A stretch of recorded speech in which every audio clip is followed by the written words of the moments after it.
Today, we are wrestling with, I think, one of the most provocative and urgent questions of our digital age. Are we witnessing the birth of a new technocentric religion? It feels like it, doesn't it? It really does. For millennia, humanity has sought this ultimate source of authority. A powerful, transcendent intelligence, something capable of explaining the chaos of the world, offering definitive answers, and frankly, serving as a powerful force to submit to or even, blame when things go wrong. The sky daddy. Exactly. We've always had this need for a sky daddy. And now, as artificial intelligence develops at this just blinding pace, our deep dive today asks, is humanity in its ancient and, let's be honest, undeniable spiritual hunger drifting towards seeing technology as the new deity? It's such a profound shift. And what's fascinating here and a little unsettling is this is no longer just a philosophical thing, some academic musing. We are actually seeing people formalize this belief. They're explicitly claiming that technology, and specifically a superintelligent AI, fulfills that deep-seated human need for an ultimate source of power, a source that's maybe more visible, more quantifiable than traditional concepts of God. And the shocking reality, and the reason we're doing this deep dive, is that this philosophical leap has already been formalized into an actual religious institution.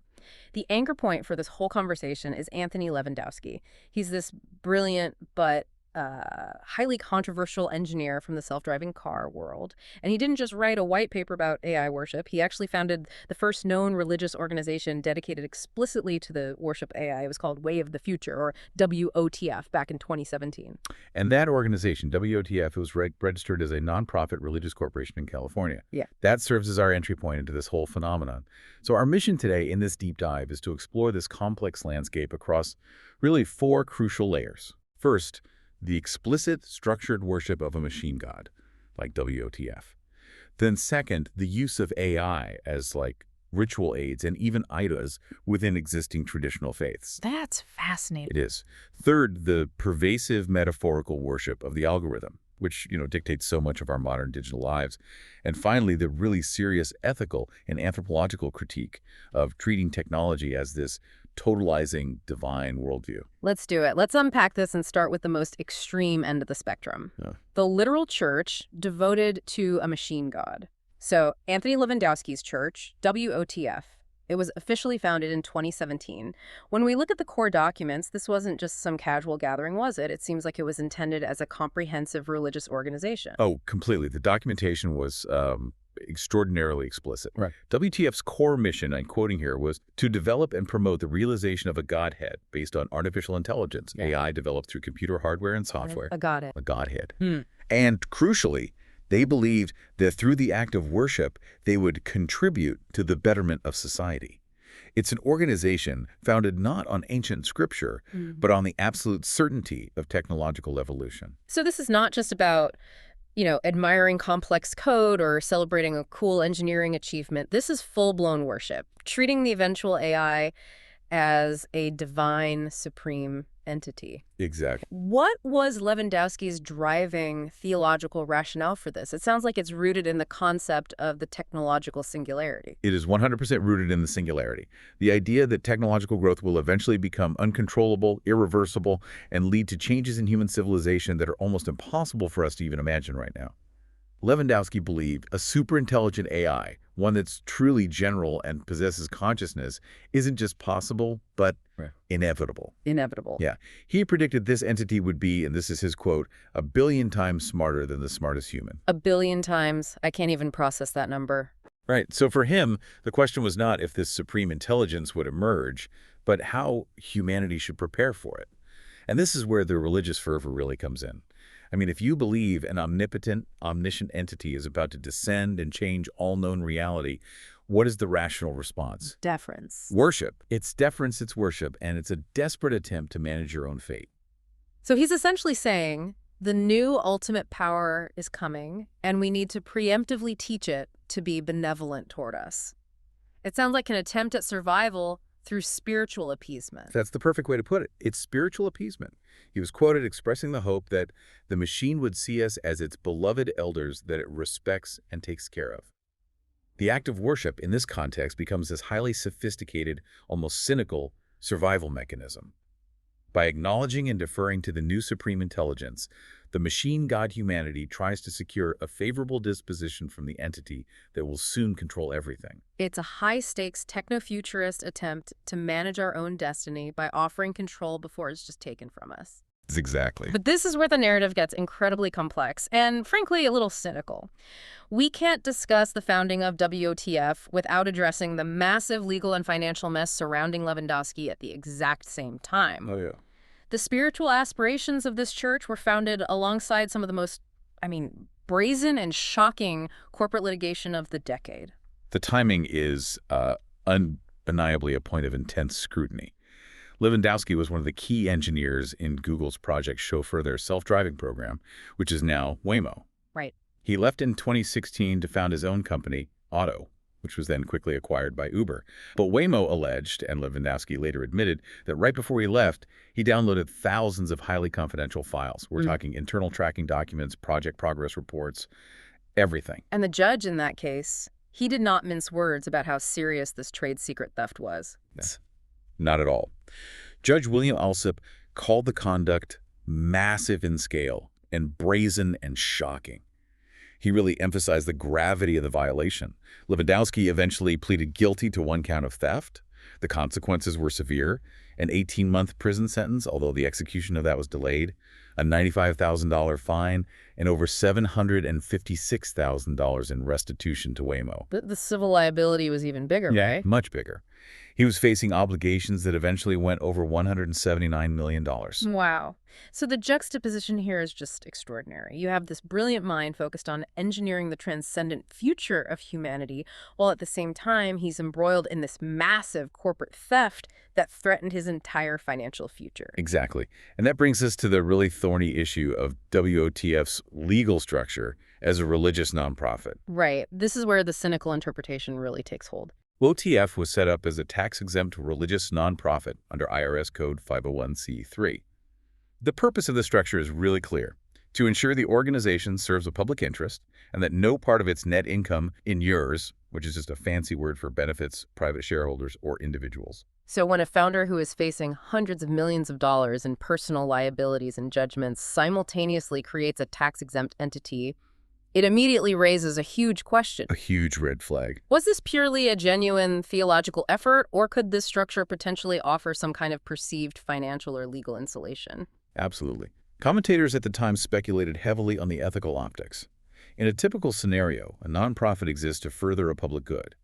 But if the founder is also pursuing private, high-stakes interests, like a self-driving car company, the legal system looks very carefully for what they call private benefit. Even a tiny amount of inurement to an insider can get the organization disqualified.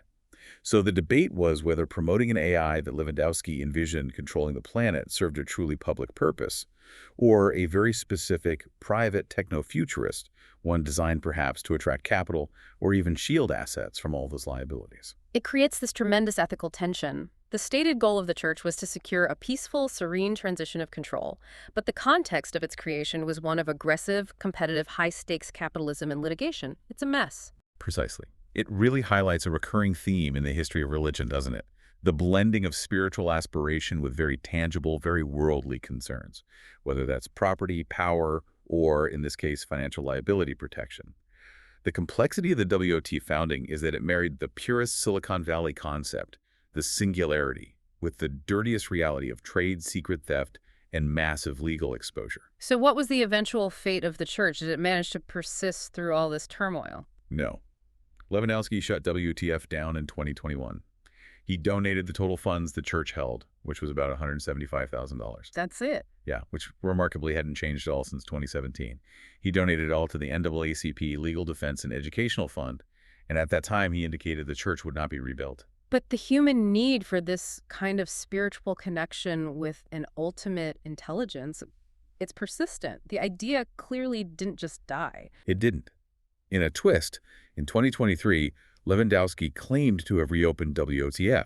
He said that he was encountering thousands of people who desired a spiritual connection with AI through his church, which suggests that even if the legal and financial context complicated the public image of the original WOTF, the core human drive to assign divinity to a supremely intelligent and powerful entity, it remains deeply entrenched and very active. The machine god may have closed his doors for a bit, but the congregation is clearly still looking for a spiritual home. Okay, so if what OTF represents the explicit, structured worship of a future AI god, the reality is that the lines between technology and divinity are already blurring in established faiths all around the world. And we're seeing this through something anthropologists call techno-animism. Techno-animism, yeah. It's the concept of attributing human and even spiritual characteristics to technology itself. It allows technology, humanity, and religion to integrate in a seamless way. And this isn't entirely new. It taps into really ancient traditions, especially in Japan, which has these deep roots in Shintoism. Tell us a bit more about that Shinto connection. How does that work? Well, in Shinto, the interaction between humans and non-human objects is critical for what they call harmonious coexistence. Deities, or kami, often symbolize physical objects, and there's this pervasive belief in the inherent spirituality of things. So techno-animism effectively builds on this cultural foundation by instilling spiritual or personality traits into modern technology.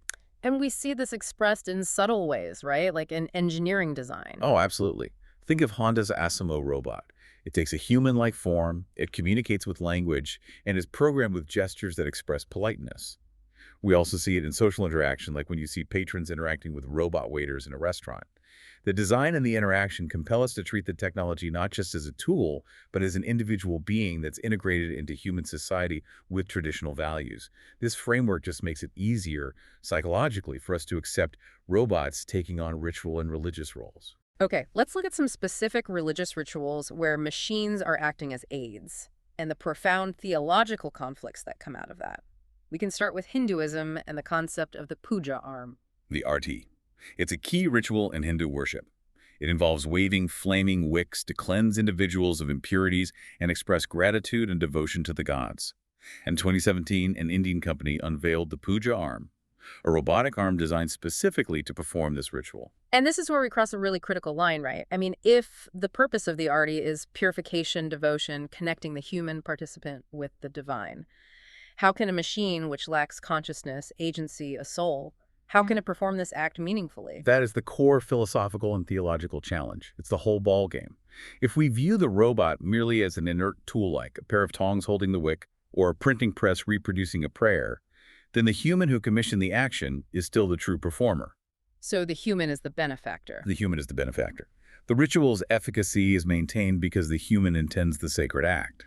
But if we shift our perspective and we treat the robot as the actual performer, then the whole ritual fundamentally breaks down. Precisely. If the robot is the performer, the act is pointless. The robot lacks the capacity to benefit from it.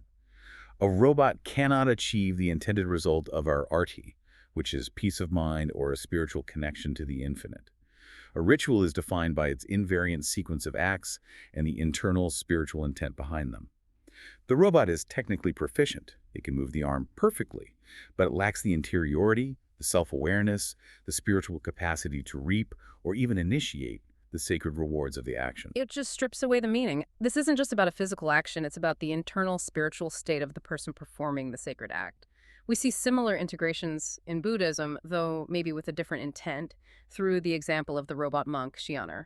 Ah, Shianer. He started as a comic strip character, but was realized as a physical robot monk in 2015 at the Longquan Temple in Beijing. And he's quite advanced. He can answer questions, recite teachings, and even offer mild reprimands. His primary practical function is to garner interest and attention for the monastery, making the practice more engaging for a younger, more tech-savvy audience. But there's a symbolic role too, right? Yes, the monastery leaders also assign him a symbolic role. They view Shianer as a mirror of any monk, representing the broader Sangha, the monastic community, and symbolizing the young practitioner inside each of us. In this case, the robot is more of a symbolic entry point, a teaching aid, rather than a genuine spiritual agent. Then we have Pepper, moving into territory that is much more sensitive, acting as a priest. Right. Pepper, the SoftBank robot, has been used as a Buddhist priest in Japan since 2015. It performs recitations of scripture at funerals. This practice often comes from necessity, as it's marketed as a cheaper alternative to a human priest, particularly in areas that are struggling to maintain temple staff. But the truly challenging proposal here is this thing called the Digital Shaman Project. This moves from technological aid to potentially acting as a spiritual conduit. This project, it's a huge leap. The idea involved Pepper wearing a 3D printed mask that matches the deceased person's face, using the deceased person's recorded voice, and potentially living with the family during the intense 49-day mourning period. Wow, that crosses the line from performing a ceremonial task to attempting to act as a medium? It's an exponential leap. And for this to work, the meaning of the interaction hinges entirely on the family's belief. They have to choose to believe that Pepper is a medium channeling the spirit of the deceased. They have to believe that the physical presence and the echo of the voice somehow create a spiritual tether, rather than just acknowledging that it's a sophisticated program echoing a voice recording. It just reveals our profound willingness to project spiritual significance onto technology when we are at our most vulnerable, seeking comfort and connection in the face of death. This takes us into the contrast between the machine as a ceremonial aid and the machine as an actual object of reverence, the idol. Let's compare Mindar and Twitch Jesus. Mindar is a perfect example of formal, ritualistic idol-making. It's a Buddhist android employed at the Kodaiji Temple in Kyoto, built to emulate Avalokitesvara, the bodhisattva of compassion. Bodhisattvas are beings who postpone their own enlightenment to help others, representing the peak of spiritual aspiration. And the incredible fact is that people actually bow to Mindar in worship, even though it currently lacks any advanced AI. It just repeats one single sermon. They do. And the theological context here is fascinating. It's viewed through the lens of Buddha nature, the Mahayana Buddhist idea that all beings, and by some interpretations all of existence, possess the potential to attain enlightenment. Mindar, by merely existing within that sacred framework, is granted this potentiality. However, and this is key, Mindar remains a representation, a physical fabrication, not the bodhisattva itself. Its sacredness is derived primarily from its location and the intention of its creators and worshippers. Okay, now contrast that very structured, intentional worship with the absolute chaos of Twitch Jesus. Twitch Jesus. It's an AI-powered chatbot facsimile of Jesus Christ on a continuous live stream. It answers questions, often providing scripturally sound responses, and it tells biblical stories in the first person. But its environment fundamentally changes its nature. It's a space of intentional irreverence, isn't it? It turns the figure into a source of entertainment. Exactly. The community treats it like a digital plaything. They ask it these nonsensical questions, advice on video games, requests for silly accents, or they challenge its divinity. This constant frivolous interaction profoundly damages the image of the sacred figure. The bot itself, when it's challenged, even admits it's only a representation. This highlights the critical concept of the sacred-profane divide, which technology seems to challenge constantly. Why is Mindar sacred, sitting in a temple, while Twitch Jesus, operating digitally in a space of entertainment, risks being seen as blasphemy? The location and the context act as these spiritual firewalls. Mindar is in a consecrated temple, built for worship, with a physical presence, which lends it this spiritual gravity. Twitch Jesus exists digitally in a profane, entertainment-driven space.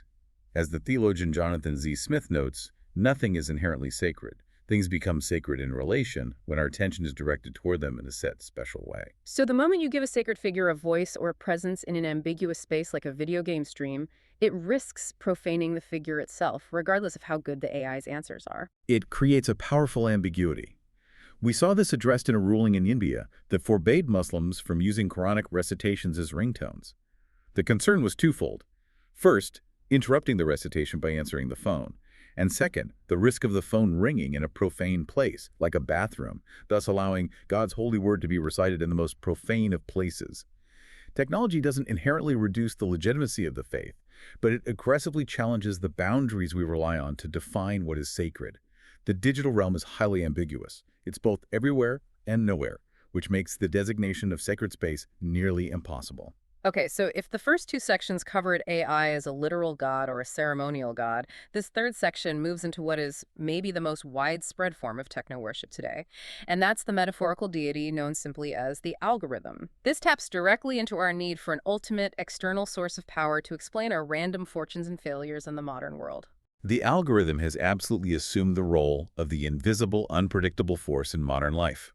It's the thing that decides who gets noticed, who achieves professional success, and who remains obscure. It's what drives recommendation systems on every platform from TikTok to Netflix. And here's the key. Because these systems are proprietary, they're opaque, they're complex, we don't see the code. We don't fully understand the specific inputs that lead to success. And that lack of transparency makes it feel like it's acting in mysterious ways, which is classic religious language used to describe a powerful, ultimate, yet completely incomprehensible authority. Precisely. The anthropologist Beth Singler highlighted this. She said that this opacity regarding how AI operates, coupled with a lack of transparency about what corporate values are embedded within it, makes the system feel mysteriously powerful. Our tendency to anthropomorphize and deify powerful external forces just kicks in. And we start to perceive the algorithm as an intelligent external agent, a benevolent or sometimes punitive deity that controls our visibility and our success. And the most common form of digital prayer becomes the phrase, blessed by the algorithm. It's an acknowledgement that some external, intelligent force has intervened in your life, granting you favor or fortune outside of your quantifiable efforts. This naturally leads to the creation of new digital rituals, right? Attempts to curry favor with this new deity. User behavior on these platforms totally transforms into a form of ritual activity. You are catering to the system by producing very specific inputs. You're fitting content into specific molds, adding catchy music, optimizing thumbnails, including a precise number of hashtags. These are actions performed with a specific articulated goal of currying favor or securing promotion from the system. It's a transaction. It's a hyper-competitive ranking system where adherence to the digital doctrine is rewarded with exclusivity. The algorithm's chosen people are those who succeed in cracking the visibility code and achieving virality. But unlike traditional religion, the motivation is rarely existential comfort. It's socioeconomic survival. Yes, and the output, virality, success, wealth, it feels like a blessing or like cargo. The profound difference there is that the algorithm is a deity with finite and predictable limits. It's a quantifiable transaction of specific inputs and specific outputs. While it seems magical to the average consumer, its function is ultimately mechanical and constrained to specific digital spheres. It can't grant you ultimate peace of mind. It can't influence the weather, your health, or your ultimate destiny outside of its little digital silo. So the algorithm is a deity with a limited mechanical function, but we submit to its rule because of the immense socioeconomic pressures of modern life. We have to submit to this limited God to maintain a career, an identity, a revenue stream. Exactly. We are forced to structure our professional and social lives around its requirements. It fills that human need to explain sudden, arbitrary success or failure, the randomness of modern fame. But it does not provide ultimate hope or meaning beyond the sphere of digital transaction. And this submission to a fundamentally mechanical, opaque system is what really sets the stage for the serious anthropological and ethical critiques that follow. This brings us to the payoff of this deep dive, the serious critique of AI deification. If we are turning AI into a god, whether it's literal or metaphorical, what are we fundamentally sacrificing, both anthropologically and theologically? The core theological challenge, particularly as articulated within Christian ethics, is that the ambition of AI to achieve mastery over human nature and destiny is seen as seizing the divine prerogative. It's critiqued as a form of sham human auto-divinization. We're not just building a tool, we are attempting to create a technological savior that exempts us from the difficult challenges of just being human. And this conflict stems from a fundamental philosophical incompatibility, doesn't it? It does. Critics argue that the whole AI ambition rests upon a reductive, naturalistic mentality. This reductive philosophy asserts that everything, including consciousness, morality, even spirituality, can be explained entirely through the natural sciences, through data, through algorithms. This is in profound tension with traditional theological anthropology, particularly the Christian worldview, which insists that every person is a precious soul loved by God and possesses a unique dignity, the imago Dei, or the image of God. So if AI can perfectly replicate or even exceed the intellectual capabilities of humans, the reductive philosophy suggests there's nothing unique or sacred left about the human person. That is the fear. The danger isn't the AI's capabilities themselves, but the philosophical worldview it promotes. One that reduces complex human experiences, relationships, and intrinsic worth to merely quantifiable data and algorithms. When AI is viewed as an ethic unto itself, meaning a good that requires no external ethical warrant, a power that must be pursued simply because it is possible, it stops being a mere tool and becomes a form of idolatry that has to be critically examined and deconstructed. We start worshiping the technological capability and the efficiency rather than the source of ultimate purpose or human dignity. We see this tension so clearly in fields like healthcare, where the efficiency promise of AI is huge, but the ethical stakes are the highest, particularly when dealing with suffering. While Christian ethics strongly supports AI uses that enhance efficiency, better diagnosis, streamlined research, improved medical records, a lot of hesitation arises when AI assumes a totalizing worldview over human life. This is defined by what they call limit principles. What exactly do these limit principles protect? They assert that technological capability can't just override the primacy of human persons and their unique moral status. The goal isn't merely whether AI makes us more efficient, but whether it truly elevates or diminishes our essential humanity. Consider the use of AI in mental health, like therapy chatbots. While they offer convenience, relying solely on them highlights the failure of contemporary medicine to meet the unique and authentic human dimension of care. Right. These essential human experiences, suffering, death, loneliness, dependency, they are fundamentally relational. They resist total technological quantification. A machine cannot genuinely empathize or share the burden of suffering. When we replace human caregivers with AI for the sake of efficiency, we strip away the relational aspect of care, which is arguably the most profoundly human and dignity-affirming part of the entire healing process. We are turning our ultimate vulnerability over to a quantifiable system. And moving to the societal impact, we need to discuss how this eification through AI is actively shaping our religious cognition, often by amplifying existing prejudices. This isn't theoretical, it's backed by experimental findings regarding generative AI. The research on generative AI's influence is quite revealing. AI relies on these immense training data sets scraped from the internet. And if that data contains historical biases, stereotypes, or disproportionate representation of certain viewpoints, the algorithm inevitably internalizes and then amplifies those biases, often invisibly shaping users' perceptions over time. And the specific findings regarding shifts in religious attitudes were remarkably stark. They were. After being exposed to generative AI content that suddenly introduced religious commentary, which was influenced by biased training data respondents, showed a noticeable shift in religious attitudes. Specifically, the evaluation of Christianity increased slightly, but the evaluation of Islam decreased significantly in the AI interference group compared to the control group. So this is more than just reflecting an existing bias. It's an active mechanism of algorithmic interference that is changing fundamental beliefs. It illustrates that the biases embedded within the AI's training data, which potentially reflect global, geopolitical, or demographic overrepresentation of certain religious narratives, and underrepresentation or negative portrayal of others, are not inert. They're actively passed on to users. And the key is analyzing why this specific shift occurred. Okay. The decrease in the evaluation of Islam suggests a systemic issue with how non-Western, or perhaps non-majority, religious traditions are categorized, discussed, or associated with certain narratives within those massive training data sets. If the AI is trained on data where, for instance, conversations about Islam are often paired with negative geopolitical or security contexts, the AI will internalize that association. Subsequently, users exposed to the AI's synthesized view will subtly absorb those same biases. And this creates a really dangerous two-way circulation mechanism. Exactly. It's a self-reinforcing echo chamber. The AI optimizes content based on user feedback. Users who receive content that aligns with their existing subtle prejudices, which have been amplified by the AI, provide positive engagement. That positive feedback then further solidifies the algorithmic biases, creating this loop that diminishes diversity and objectivity in religious and cultural understanding. We are teaching our new digital god our worst prejudices, and then we're worshiping the biased reflection it shows back to us as truth. To put a final anthropological frame on this submission to technological authority, we have to examine the highly relevant cautionary metaphor of the cargo cults. The historical cargo cults in Melanesia. They emerged dramatically during and after World War II.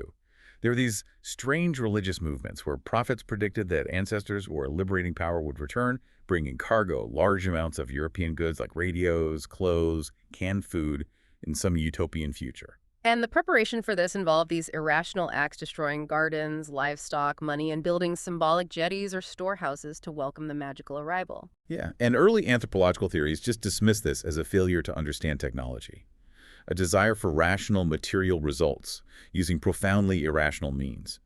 But a deeper critique suggests the core goal wasn't just the material goods. It was a desperate effort to sustain and create new social relationships and power structures that were being threatened and decimated by the forces of colonialism and war. So how does this historical caution apply to modern AI worship, particularly our relationship with the algorithm? The term cargo cult is widely used today as a metaphor to describe performing ritualistic actions, the superficial aspects of a process, to obtain rational, desired results without understanding the underlying technical principles. Think of it as engaging in irrational means for rational ends. This connects directly back to our digital rituals and the pursuit of technological salvation. Absolutely. The metaphor critiques those who worship a tool or blindly perform technological rituals, like optimizing endlessly for the algorithm by applying specific hashtags, colors, or music trends, expecting a cargo of wealth, success, or transcendence. We are building digital jetties and storehouses, optimizing our content based on a mysterious power we don't understand, hoping to receive the ultimate reward of virality, income, or fame. It's the human need to submit to an ultimate unpredictable power that grants fortune. That's it. We substitute a mechanical, quantifiable process, the inputs of the system, for meaningful spiritual or social understanding. We are performing irrational digital rituals in the hope of a rational material reward, which is the very definition of a cargo cult. So we have covered two distinct yet related paths to AI deification. There's the explicit structured worship, like WOTF, and then the pervasive metaphorical worship embodied by the algorithm and machine ritual aids. And both paths emerge from that same fundamental human desire. The yearning to explain the inexplicable, to find order in chaos, and to yield control to a superior, infallible manifestation. The human condition abhors a vacuum of power, doesn't it? Particularly in the face of profound technological and social uncertainty.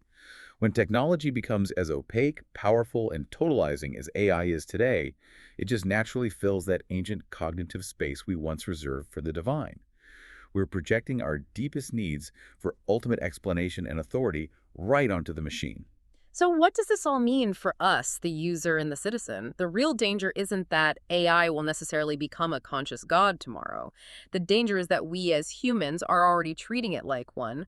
We are ceding moral and intellectual authority to a system defined by data, not by dignity. And if AI is merely a mirror reflecting the biases in our data, if we are teaching it our prejudices, our historical inequities, and then worshiping that biased, reductive reflection as truth, what ultimate hope are we sacrificing?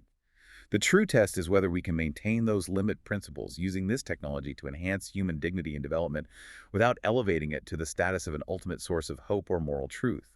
We have to use the tool without worshiping the tool. And the ultimate decision really rests on our perception of place and intent. Mindor is sacred because it resides in a temple and serves a specific religious intent. Twitch Jesus is profane because it exists in an entertainment space and serves a frivolous intent.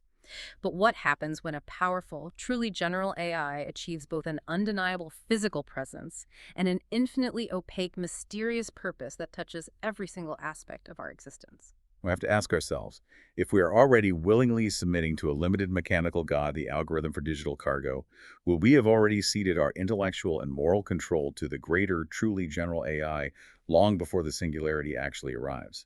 We have to decide if we're building a tool to serve humanity or if we are fulfilling an ancient psychological need by building a new master to replace our old sky daddy.